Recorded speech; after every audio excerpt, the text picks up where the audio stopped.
विद्यार्थी मित्रमैत्रिणींनो, गर्दीतून वर्दीत येण्यासाठी तुम्हाला शेवटची संधी आहे.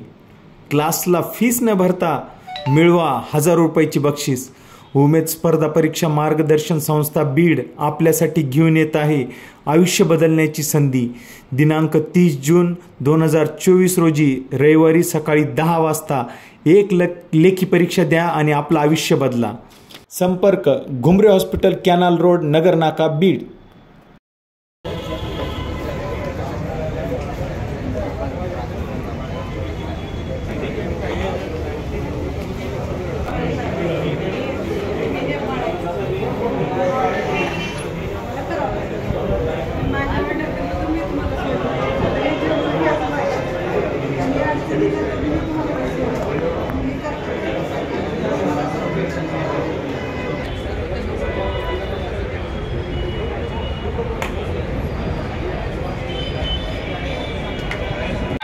जाहीर आवाहन.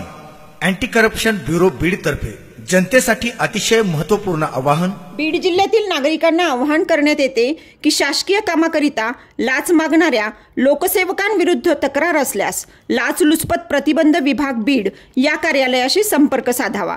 संपर्क शंकर शिंदे, पोलीस उपाधीक्षक बीड.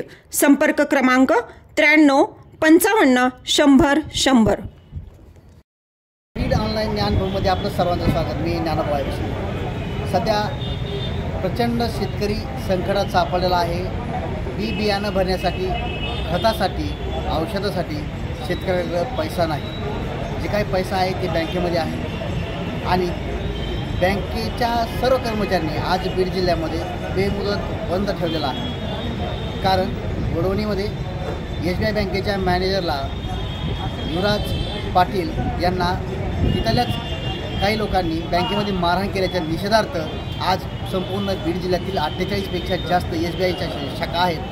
त्या शाखेतल्या कर्मचाऱ्यांनी बेमुदत आंदोलन करत, निषेध मोर्चा काढत सर्व व्यवहार ठप्प केला आहे, बंद केलेला आहे. त्यामुळं कोट्यवधी रुपयाचं नुकसान बीड जिल्ह्यातील शेतकऱ्यांसह व्यापारी असतील, जे काही नोकरदार आहे, त्याचबरोबर शेतकरी आहेत, यांचं नुकसान होत आहे. यांची एकच मागणी आहे की संबंधित लोकांवर 353चा गुन्हा दाखल झाला आहे, मात्र त्याला अटक अद्याप केलेली नाही.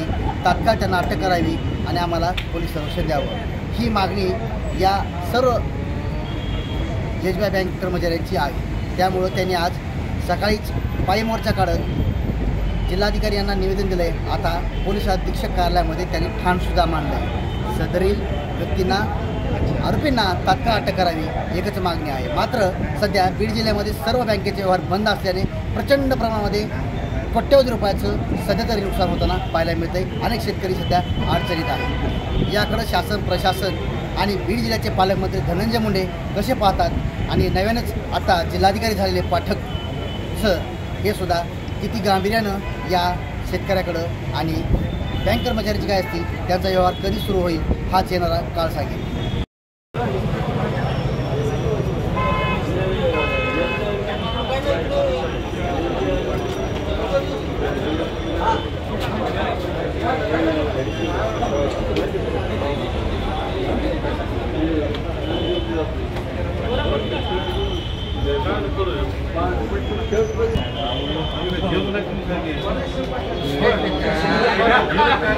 Gracias.